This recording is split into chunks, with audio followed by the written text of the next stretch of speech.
இப்படி சமூக அடையாளங்களால் உருவாக்கப்பட்டு அதையெல்லாம் இதனுடைய மேல் ஏற்றுக்கொண்ட ஒரு நான், அதான் ஈகோ. அப்ப இந்த நான்ல இதெல்லாம் சரியா, இது எல்லாத்துலயும் என்ன இருக்கு அப்படிங்கிறத பார்க்க வேண்டிய தேவை இருக்குன்னா, இதிலிருந்து தன்னை அமைதிப்படுத்தி, இதிலிருந்து தன்னை தள்ளி வைத்து, இந்த மெய்யாக இருக்கக்கூடிய தன்னுடைய இருப்பை குறித்த ஒரு விசாரத்துக்கு தேவைப்படுது. அதற்கு முதல் அடிப்படை எண்ண கூச்சல்கள்ல இருந்து இது வெளிவரணும். அந்த தேவை இதற்கு இருக்கு. அப்ப நம்ம இந்த சித்த வித்தை கருவி, இந்த ஒரு ஞான கருவி நமக்கு எந்த வகையில் உதவுது அப்படிங்கும் போது, பலவாறாக திரிகிற எண்ணங்களை அதிலிருந்தெல்லாம் நம்மை விடுவித்து முதல்ல நமக்கு அது ஒரு அடிப்படை தேவையான அமைதியை கொடுக்கும். அந்த அமைதியை நாம பெறணும். அந்த அமைதியிலிருந்து நாம ஒரு மென்மையான தன்மைக்கு வந்து இந்த ஜீவனை நாசம் செய்யக்கூடிய விகாராதிகளில் ஈடுபடாமல் இருப்பதற்கான ஒரு தெளிவை அது மெல்ல நமக்குள்ள ஃபீட் பண்ண ஆரம்பிக்குது. அதன் பிறகுதான் அது அந்த நிஷ்டை என்று சொல்லக்கூடிய அதுதான் இருப்பு. அந்த இருப்புங்கிறத இந்த சமாதி அனுபவங்கள்ல அது புரிந்து கொள்ளுதுன்னு தான் சொல்ல முடியும். அனுபவிக்குதுன்னு சொல்ல முடியாது. ஏன் சொல்றேன்னா, உங்களுக்கு புரியாததுக்காக சொல்றேன். இந்த எக்ஸிஸ்ட் அப்படின்னு நான் சொல்லக்கூடிய இந்த இருப்ப பஞ்சபூதங்கள்ல ஆகாசத்தோடு ஒப்பிட்டு சொல்லலாம். ஒரு வாறு புரிதலுக்காக சொல்லலாம். ஏன் அப்படி சொல்றேன்னா, நீர், நெருப்பு, ஏனைய எல்லா பூதங்களையும் நீங்க தொடலாம், அதை உணரலாம், எல்லாமும் செய்யலாம். ஆனால் இந்த ஆகாசத்தை மட்டும் நீங்க தொட முடியாது. ஒரு உணர்வதே கடினம். ஆனா என்ன பண்ணலாம்னா புரிந்து கொள்ளலாம். அந்த ஆகாசம் என்கிற பூதத்தை மட்டும் புரிந்து கொள்ளலாம். அது போலதான் இந்த எக்ஸிஸ்ட் என்பதை நீங்க ஒரு தொட்டு உணர்வது, கண்டு உணர்வது அப்படிங்கிறத தாண்டி புரிந்து கொள்ளதான் முடியும். அதை புரிய வேண்டிய தேவை மனிதனுக்கு இருக்கு. ஞானிகள் மெய்ஞான நூல்களை படைப்பதே அந்த உணர்விலிருந்து தான் படைக்க ஆரம்பிப்பாங்க. அப்போதுதான் அவங்களுக்கு அந்த ஒரு உயரத்திலிருந்து பார்க்கும்போதுதான் இங்க கீழே நடக்கக்கூடிய, அதாவது உணர்வு நிலையில கீழே இருக்கக்கூடிய பிரச்சனைகள் அவர்களுக்கு புரிய வருது. உடனே அதனுடைய சிக்கல்களை அவங்க சொல்றாங்க. சிக்கல்களை சொல்லி இதிலிருந்து விடுவித்துக் கொள்ளக்கூடிய வழிகளை குறிப்பிடுறாங்க. இந்த எக்ஸிஸ்ட் அப்படின்னு சொல்லக்கூடிய இந்த இருப்பு, இது என்னன்னா, அது ஒரு ஆற்றல், ஒரு இயக்கத்தின் மூலப்பொருள். அதை பற்றி இன்னும் அதான் அருட்பெருஞ்சோதின்னு சொல்லப்படுது. எல்லாமும் அதுதான். அது இருப்பு மாத்திரம். இந்த ஈகோன்னு சொல்லப்படுறதுதான் இப்ப நமக்கு இருக்கக்கூடிய எண்ணங்கள். நான் சுரேஷ், என்னுடைய உடல் இது, என் குடும்பம் இது, என்னுடைய எல்லாமும் இது, மதம், சாதி, மொழி, என்னுடைய சமூக அடையாளங்கள், நான் ஏற்றுக்கொண்ட பாத்திரம், இதெல்லாம். அப்ப இது எனக்கு ஆனந்தத்தை தருதா, அல்லது இதையெல்லாம் தாண்டி இது நான் அல்ல, இது நான் அல்லன்னு ஒவ்வொன்றையும் மறுத்துட்டே போய் ஒரு பேரானந்த நிலையில் இருக்கக்கூடிய சலனமற்ற எண்ணங்களுக்கு அப்பால் உள்ள எந்த அடையாளங்களையும் பற்றாத ஒரு பிரபஞ்ச அளவில் விரிவான அந்த நான் மெய்யான நானா, அல்லது இந்த நான் மெய்யான நானா என்கிற கேள்வி வரும்போது, அந்த உணர்வை பற்றி விசாரித்து கொண்டிருக்கும் போதே எனக்கு இங்க இருக்கக்கூடிய ஜீவன் அனுபவிக்கக்கூடிய உபாதைகள் மெல்ல கலண்டு போகுது, ஒரு அமைதி கொடுக்குது. அப்ப அந்த ஒரு இடத்துல அதைத்தான் நம்ம நிஷ்டையில கண்டடைவோம். அந்த இடத்த நம்ம நிஷ்டையில் அடைவோம். நமக்கு நிஷ்டைன்னு சொல்லப்படுறது அதுதான்.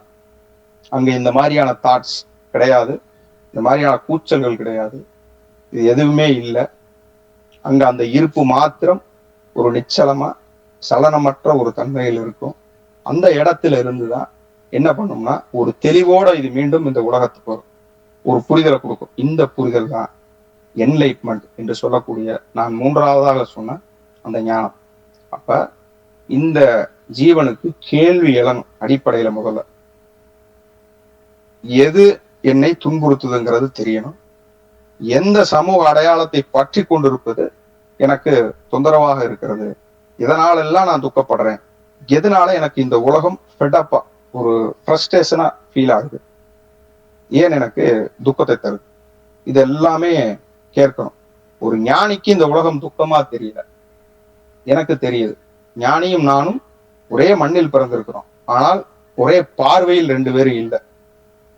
நமக்கு இருக்கக்கூடிய எல்லாமும் தான் அந்த ஞானியாகப்பட்டவருக்கும் கொடுக்கப்பட்டிருக்குது. அப்ப அவர் எதை புரிந்து கொண்டார், நாம் எதை புரிய அப்படின்னு பார்க்கணும். பெரும்பாலான ஞானிகள் இந்த பிரபஞ்ச நான் என்று சொல்லக்கூடிய எக்ஸிஸ்ட் இருப்பு, இதை பற்றிய புரிதலில் இருக்கிறாங்க. அந்த புரிதலில் இருப்பதால் தான் அவர்களால இந்த உலக நான், இந்த உலகத்தில் இருக்கக்கூடிய அத்தனை விஷயங்களை எளிதாக ஹேண்டில் பண்ண முடியுது. அதை தாண்டி இவற்றுக்கு இந்த உலக விவகாரங்களில் இருக்கக்கூடிய எல்லாவற்றினுடைய நிலையில்லாத தன்மையும் புரிந்து கொள்வதால் தான் அதை ஈஸியா ஹேண்டில் பண்ண முடியுது. ஒரு ஞானியும் குடும்பத்தில் இருக்கிறார், நிறைய ஞானிகளுக்கு குடும்பம் இருக்கு, அவர்களும் குடும்பத்தை எதிர்கொள்கிறார்கள், அவர்களும் மக்களோடு மக்களாகத்தான் இருக்கிறார். எங்கு சென்றாலும் மக்கள் இல்லாமல் ஒரு வாழ்க்கை அவர்கள் வாழல.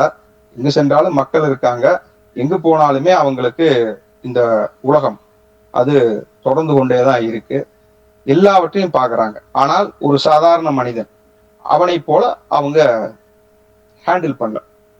அப்ப நாமும் அதே உலகத்தில் தான் பிறந்திருக்கோம். அப்ப அந்த ஞானிக்கும் நமக்குமான வித்தியாசம் என்ன? வித்தியாசம் அந்த பார்வையில் நடக்கக்கூடிய வித்தியாசம் தான். இப்ப இந்த எக்ஸிஸ்ட் அப்படின்னு சொல்லக்கூடிய இந்த விஷயத்துக்கும், ஈகோ அப்படின்னு சொல்ற இந்த விஷயத்துக்கும், என்லைட்மெண்ட், இது ரெண்டை பத்திய தெளிவான புரிதல், அதனால் நிகழ்வது என்லைட்மெண்ட் அப்படிங்கிற அந்த ஞானம். இதை நாம் தொடர்ந்து விசாரப்படணும், ஆலோசிக்கணும். அதற்கு முதல் தேவை இந்த மனம் ஒடுங்கக்கூடிய காரியத்தை செய்யணும். அந்த காரியத்தை தொடர்ந்து அபியாசத்தால் தான் நமக்கு கைவல்யமாகும்.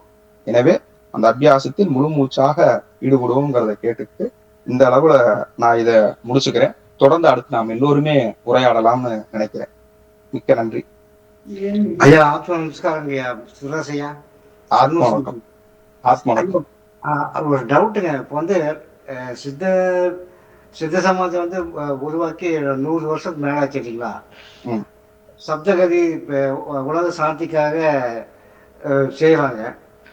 ஆனா ஏன் வந்து அது அப்படியே உலக சாந்தி ஆகவே இல்லைங்க? கண்டிப்பா சண்டைகள் அதிகமாயிடுச்சு. எல்லா மார்க்கமும் நம்ம மார்க்கம் மட்டும் நம்ம நினைக்கிறோம். நம்ம மார்க்கம் மட்டும் இல்லாம இன்னும் என்னென்னமோ மார்க்கங்கள்லாம் இருக்கு. எல்லா மார்க்கமுமே என்ன பண்ணுது? உலக அமைதி வேணுங்கிறதான் விரும்புறாங்க இல்லையா? ஹலோ. ஆமா, ஏகப்பட்ட மார்க்கங்கள் இருக்கு. எல்லா மார்க்கமும் இந்த உலக அமைதியை கேக்குது. என்ன விஷயம் அப்படின்னு சொன்னா, இந்த சமூகத்துல நாம எல்லாருமே ஒரு வகையில மைனாரிட்டியா இருக்கோம். எண்ணிக்கை அளவுல உலகத்தினுடைய ஒட்டுமொத்த ஜனத்தொகையை ஒப்பிடும்போது இந்த உலக அமைதியை வேண்டக்கூடிய மக்கள் ரொம்ப மைனாரிட்டி பீப்புளா இருக்கும். அப்ப மெஜாரிட்டியா யார் இருக்கானா, இந்த உலக விவகாரங்களில் ஈடுபட்டு அதனுடைய போகங்களை துய்த்து, இன்னும் சொல்ல போனா ஒட்டுமொத்த உலகத்தையும் ஒரு ஆள் ஆளணும்னு நினைக்கிற அளவுக்கு மக்கள் வந்து என்ன பண்றாங்க, அபிலாசைகள் பெருகக்கூடிய ஜனத்தொகை கூடுதலாக இருக்கு. அப்பதான் என்ன ஈகோ பெருசாயிருச்சு இல்லைங்களா? ஈகோ வந்து ஒரு தனி மனிதனுக்கு உண்டாகிறது. ஒரு உதாரணத்துக்கு எடுத்தோம்னா, மிக மிக முக்கியமான உலக நிர்வாக பொறுப்பில் அமையக்கூடியவர், அவருக்கு வரக்கூடிய ஈகோங்கிறது அந்த ஒரு நாட்டையே பாதிக்குது இல்லையா? அதெல்லாம் நம்ம பாக்குறோம். இது மாதிரி நம்ம என்ன நினைக்கிறோம் அப்படின்னா, இப்படி நினைக்கிறோம், வரக்கூடிய தலைவர்கள் எல்லாம் நல்லா வரணும் அப்படின்னு நினைக்கிறோம். அதுதான் பேசிக்கா எல்லாம் நினைக்கிறோம். ஒரு நல்ல சமூகத்திலிருந்து தான் ஒரு நல்ல தலைவன் வர முடியும். மக்கள் ஊழலை விரும்பாமல் ஊழலை வெகு விரைவாக எதிர்க்கக்கூடியவர்களாக இருந்தால் மட்டும்தான் அவர்களை ஆளக்கூடியவனு அந்த மாதிரி வருவான். ஆங்கிலத்துல சொல்லுவாங்க, corrupted people ruled by a corrupted leader. ஒரு ஊழல் மிகுந்த சமூகத்தை ஒரு ஊழல்வாதி தான் ஆட்சி செய்வான். அப்ப முதல்ல சமூகம் மாறணும். அந்த சமூகம் மாறுறதுக்கு ரொம்ப அடிப்படை ஒரு தனி மனித மாற்றம். தனி மனித மாற்றத்திலிருந்து துவங்கி மெல்ல மெல்லதான் சமூக மாற்றங்கள் அடையும். இப்படித்தான் போக வேண்டியது. அப்ப பொதுமக்கள் வந்து சிந்திக்கிற திறன் கம்மியாயிருச்சுன்னு நினைக்கிறேன் நானு. சிந்தனை எழணும். ஆமா, கண்டிப்பா சிந்தனை எழணும். மக்களுக்கு வந்து தெரியணும். என்ன தெரியணும் அப்படின்னா, மெஜாரிட்டியா இருக்கக்கூடிய பீப்புள்ஸ் எல்லாருமே வந்து அதிகார விருப்பம் உடையவர்களாக, அதிகார போட்டியாகவும், இன்னும் சொல்ல போனா அந்த அதிகாரத்திற்காக என்ன வேண்டுமானாலும் செய்யலாம்ங்கிற எண்ணத்துக்கு போகும்போதுதான் இவ்வளவு தீமைகள் நடக்குது. அந்த எண்ணம் தான் வந்து ஒரு தனி மனித தீமை ஒரு சமூகத்தின் தீமையா மாறுது. அந்த சமூகத்தின் தீமை ஒட்டுமொத்த உலகத்தின் தீமையா இப்படி பரிணாமம் அடைஞ்சு பெரிய உலகத்தையே நாசக்கேடாக்குது. ஆமாங்க, ஆமாங்க. நன்றிங்கய்யா. நன்றி.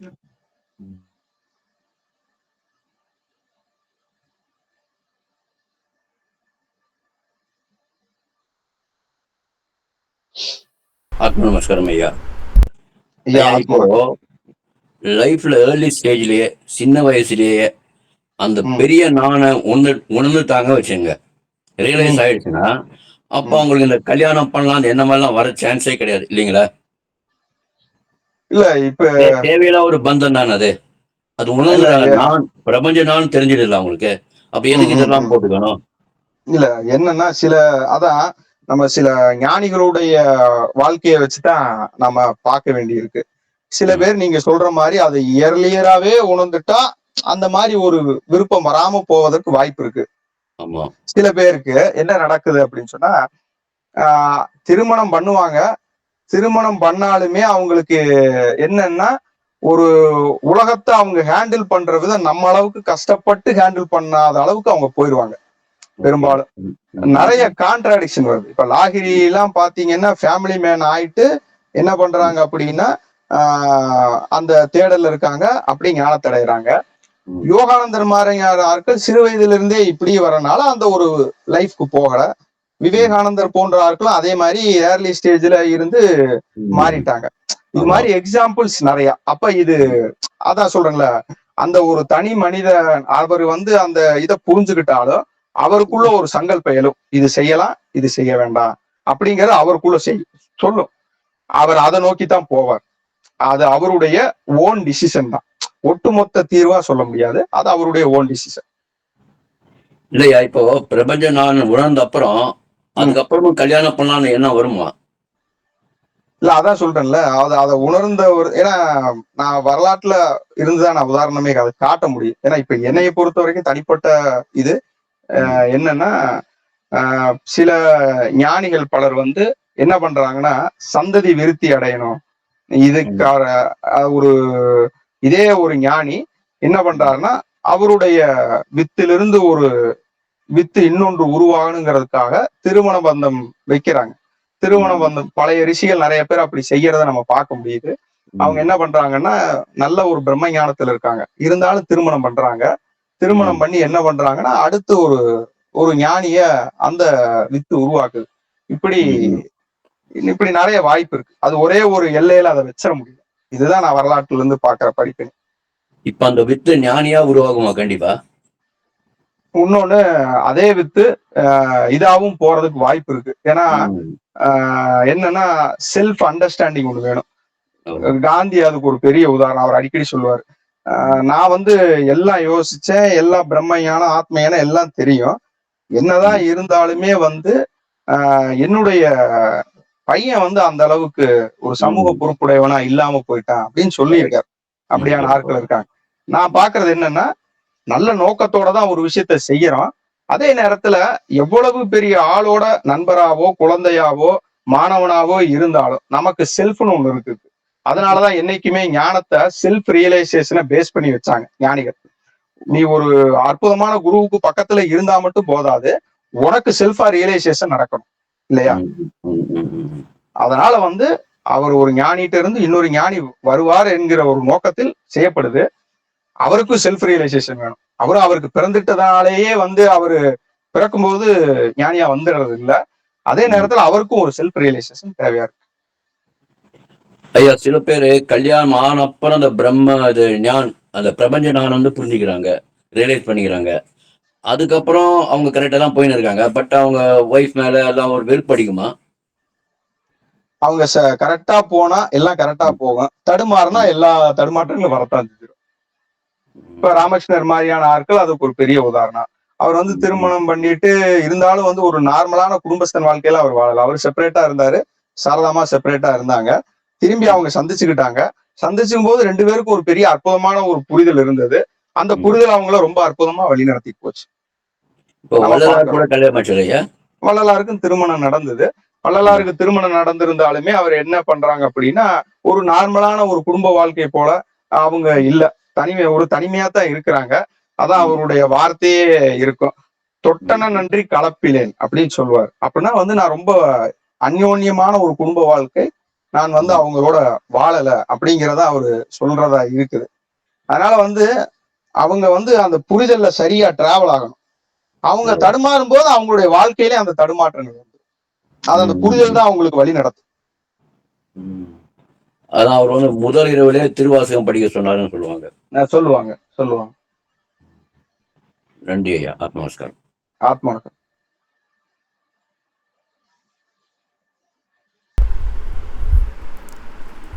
சரிங்க, வேற யாராவது ஏதாவது விஷயங்களை பகிர்ந்துக்கிறதா பகிர்ந்துக்கலாங்க.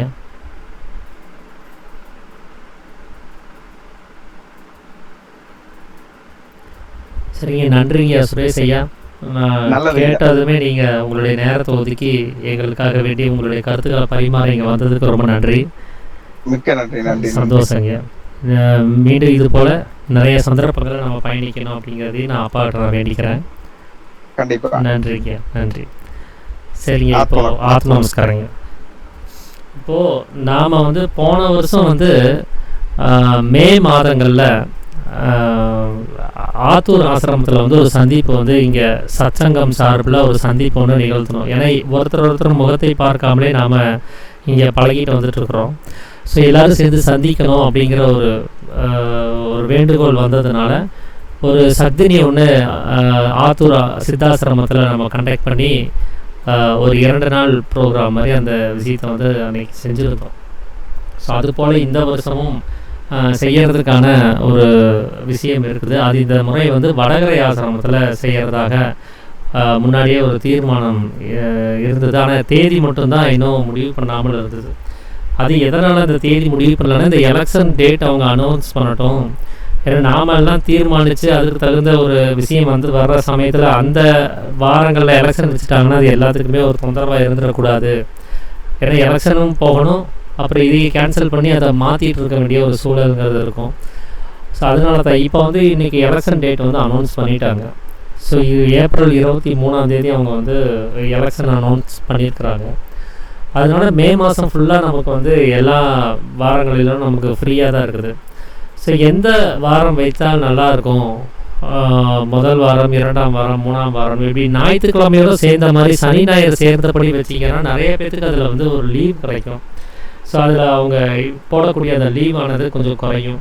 ஒரு 3 நாள் ப்ரோக்ராம் மாதிரி ஃபிக்ஸ் பண்ணணும் அப்படின்னு சொல்லி தான் முன்னாடியே தீர்மானிச்சு தான் அப்புறம் அது 2 நாளாக மாறிடுச்சு.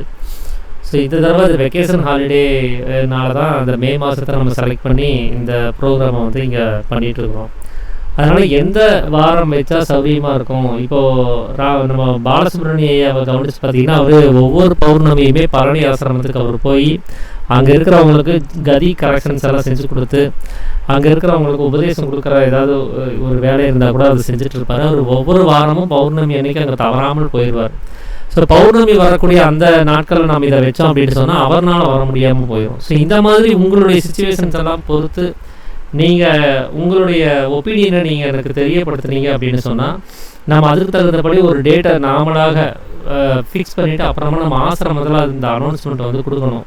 இந்த நாளில் வந்து நாங்கள் இதை செய்யலான் இருக்கிறோம், பர்மிஷன் வாங்கணும். ஸோ அனௌன்ஸ்மெண்ட் கிடையாது, அவங்ககிட்ட பர்மிஷன் வாங்கணும். அதுக்கு முன்னாடி எந்த தேதிங்கிறத முதல்ல நாம் நிர்ணயம் பண்ணிவிட்டு அப்புறம் அவங்ககிட்ட பர்மிஷன் வாங்க போகணும். அதனால் நாம் வந்து இது ஒரு தனி மனிதனாக இருந்து எந்த ஒரு முடிவும் இங்கே எடுக்கக்கூடாது. சாமி வந்து சட்டங்கள்லேயே அப்படி தான் சொல்லியிருக்கிறாரு. யாதொரு காரியம் நடப்பில் கொண்டு வரதாக இருந்தாலும் சித்த வித்தியார்த்திகள் எல்லாரும் ஒருமித்து ஒருமனப்பட்டு அவங்களுடைய ஏக முடிவோடு தான் அது வரணும் அப்படிங்கிறதையும் சொல்லியிருக்கிறாரு. ஸோ அப்படி தான் நம்ம இங்கே இருக்கக்கூடிய நிறையா முடிவுகள் அப்படி தான் எடுத்திருப்போம். ஸோ இந்த முடிவையும் கூட நான் இங்கே பொதுவிலே வைக்கிறேன். ஸோ நீங்கள் எல்லாருமே எனக்கு ஒரு 2 நாளுக்குள்ளார அதை சொல்லிட்டீங்கன்னா டிக்கெட் புக்கிங்க்கு வந்து கொஞ்சம் ஈஸியாக இருக்கும். ஏன்னா அது வெக்கேஷன் ஹாலிடேனால நம்மள மாதிரியே நிறையா பேர் வந்து டிக்கெட் புக் பண்ணாமல் அவங்களுடைய ஹாலிடே ட்ரிப்பை வந்து போஸ்ட்போன் பண்ணுறது வேண்டாமான்னு யோசிச்சுட்டு இருந்திருப்பாங்க. இப்போ அனௌன்ஸ்மெண்ட் வந்த உடனே இப்போ வரைக்கும் காலியாக இருக்கிற டிக்கெட் வந்து நீ சரசரான்னு புக் ஆக ஆரம்பிச்சிடும்.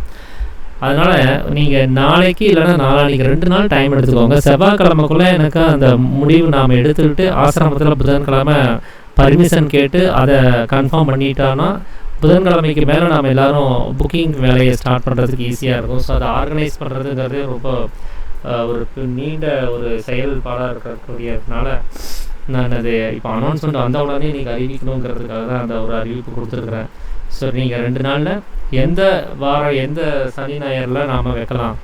இப்போ வெள்ளி சனி ஞாயிறு அப்படின்னு 3 நாள் தீர்மானிக்கிறோம் அப்படின்னா அது எந்த நாள், இல்லை சனி ஞாயிறு திங்கள் அப்படின்னு தீர்மானிக்கிறதா அது எந்த நாள் அப்படிங்கிறத நீங்கள் உங்கள் சஜஷன்ஸ் சொல்லுங்கள். இல்லைன்னா first week, second week, third week, fourth week அப்படி ஏதாவது ஒரு சஜஷன்ஸ் சொல்லுங்கள். நாம் அதுக்கு தகுந்தபடி நாம் எல்லோரும் ஒரு ஆலோசனை செஞ்சு அதை நம்ம முடிவு பண்ணிக்கலாம். ஸோ இந்த ஒரு அனௌன்ஸ்மெண்ட்டையும் இங்கே கொடுக்கணும் அப்படின்னு சொல்லி நினச்சேன். அனைவருக்கும் நமஸ்காரங்க.